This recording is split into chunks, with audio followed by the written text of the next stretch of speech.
औज़ु बिल्लाहि मिनश शैतानिर रजीम बिस्मिल्लाहिर रहमानिर रहीम वसल्लल्लाहु अलैका या वलील अस्र अदरिकना वला तुगलिकना।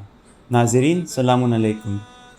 આ માહે રમઝાનના મહિનામાં કે જે મહિનામાં કુરાન મજીદ નાઝિલ થયું એમાં આપણે અલી અલૈહિસ્સલામની કુરાનમાં કઈ કઈ આયતોમાં જિક્ર થયું છે તેના બારામાં આપણે વાતચીત કરી રહ્યા હતા અને એ જ સિરીઝને આગળ વધારતા આજે એક બીજી આયત લઈને તમારી સામે આવ્યો છું।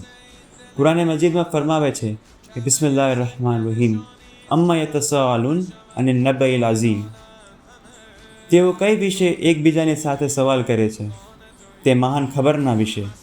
તફસીરે સાફીમાં આ આયત કરીમાના બારામાં ઇમામ મોહમ્મદ બાકીર અલૈહિસ્સલામ અને ઇમામ જાફર સાદિક અલૈહિસ્સલામથી રિવાયત છે કે આ આયતમાં નબઈલ અઝીમથી મુરાદ વિલાયત અમીરુલ મોમિનીન છે।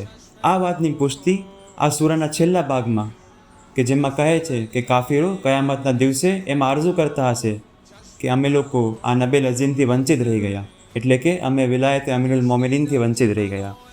અલી અલૈહિસ્સલામ પોતે ફરમાવે છે કે ના તો અલ્લાહની કોઈ પણ ખબર મારાથી વધારે મહાન છે, ના તો અલ્લાહની કોઈ પણ આયત મારા કરતાં વધારે અઝીમ છે। બીજી એક હદીસમાં છે કે અબુ હમઝા સુમાલી ઇમામ મોહમ્મદ બાકીર અલૈહિસ્સલામથી રિવાયત કરે છે કે હું એકવાર ઇમામ અલૈહિસ્સલામ પાસે ગયો અને મેં એમને કહ્યું કે હું તમારી ઉપર કુરબાન થઈ જાઉં। તમારા શિયાઓ આ આયતની તફસીરના બારામાં પૂછી રહ્યા છે, ત્યારે ઇમામ અલૈહિસ્સલામ જવાબ આપે છે અમારી પાસે પૂરો ઇખ્તિયાર છે કે અમે આ આયતની તફસીર કરીએ, પરંતુ અગર અમે ચાહીએ તો અમે આ આયતની તફસીર કરીએ અને અગર અમે ના ચાહીએ તો તમને આ આયતની તફસીર ના કરીએ, પરંતુ હું તમને આ આયતની તફસીર કરીને આપું છું। ત્યારે ઇમામ અલૈહિસ્સલામ ફરમાવે છે કે આ આયત ઇમામ અલી અલૈહિસ્સલામથી મુરાદ છે।